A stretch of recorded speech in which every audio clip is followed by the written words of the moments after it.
কালীঘাটের কাকুর কণ্ঠস্বর পরীক্ষার রিপোর্ট এলো ইডির হাতে। আপনারা সকলেই জানেন এই রিপোর্ট জমা দেওয়ার কথা রয়েছে আদালতে।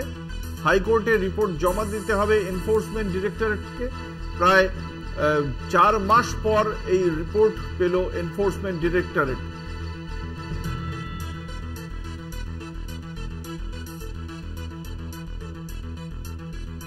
আমাদের সঙ্গে রয়েছেন আমাদের প্রতিনিধি রিয়া মাঝি। রিয়া, কি জানতে পারা যাচ্ছে? প্রায় 4 মাস পরে রিপোর্ট যেই স্যাম্পল নিয়ে রীতিমতো তোলপাড় হচ্ছিল যে কালীঘাটের কাকু অর্থাৎ সুজয় কৃষ্ণ ভদ্র ভয়েস স্যাম্পল সেটা টেস্ট করানোর জন্য রীতিমতো কিন্তু ইডি তারা একাধিক সরঞ্জাম করেছিল কি অবশেষে তারা যে স্যাম্পল নিতে সক্ষম হয়েছিল, যেটা আমরা দেখেছিলাম একদম মধ্যরাতে এসএসকেএম থেকে বার করে তাকে নিয়ে যাওয়া হয়েছিল জোকা ইএসআইতে এবং সেখানেই তার ভয়েস স্যাম্পল নেওয়া হয়েছিল এবং তারপরে একদম কাক ভরে সেই দিনই কাক ভরে ফিরিয়ে দেওয়া হয়েছিল এসএসকেএম এ। তারপরে প্রায় 4 মাস কেটে গিয়েছে। আজকে যেমনটা জানা যাচ্ছে ইডি সূত্রে যে আজকে খাম বন্ধ সেই ভয়েস স্যাম্পলের যে রিপোর্ট, সেই রিপোর্ট ইতিমধ্যেই ইডির কাছে এসে পৌঁছেছে এবং সেই রিপোর্টে কি রয়েছে সেটা জানার জন্য কিন্তু অপেক্ষা করতে হবে 22 তারিখ অব্দি। কারণ আগামী 22 তারিখ সেই যে খাম বন্ধ যে রিপোর্ট, সেই রিপোর্ট জমা দেওয়া হবে ইডির তরফ থেকে হাইকোর্টে এবং সেই দিনই জানা যাবে যে এই যে সিল বন্ধ খাম, সেই খামের ভিতরে কি রয়েছে।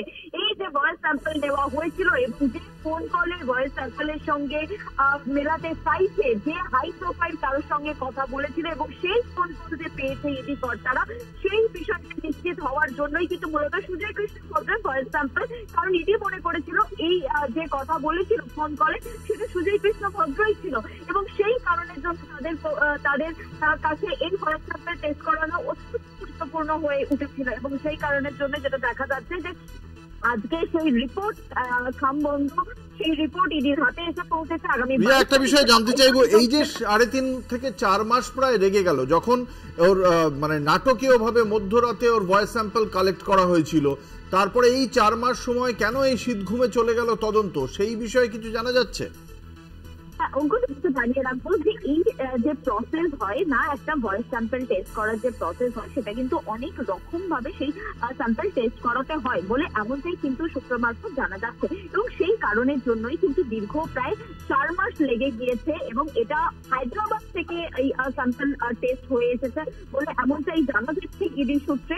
ইতিমধ্যেই যেটা দেখা যাচ্ছে বা যেটা জানা যাচ্ছে ইডি সূত্রে যে খাম বন্ধ সিল বন্ধ করেই কিন্তু আনা হয়েছে, সেই খাম ইডিকে দেওয়া হয়েছে এবং ইডি এই খাম তুলে দেবে হাইকোর্টের কাছে এবং 22 তারিখে এই খাম দেওয়া হবে হাইকোর্টকে ইডির তরফ থেকে এবং তারপরে হাইকোর্টের তরফ থেকে কিন্তু সেই খাম যাদের সামনে খোলা হবে এবং তারপরেই জানা যাবে যে ফোন কল নিয়ে এত তোড়জোড় বা এত তড়িঘড়ি তার যে ভয়েস স্যাম্পল নাটকীয় ভাবে নেওয়া, এই যে এত তোড়জোড়, সেই যে ভয়েস স্যাম্পল সেটা আদেও সেই ফোন কলে যে ভয়েস রয়েছে সেটা আদেও এই সুজয় কৃষ্ণ ভদ্রের ছিল, সেই পুরো বিষয়টা খোলসা হবে কিন্তু আগামী 22 তারিখ।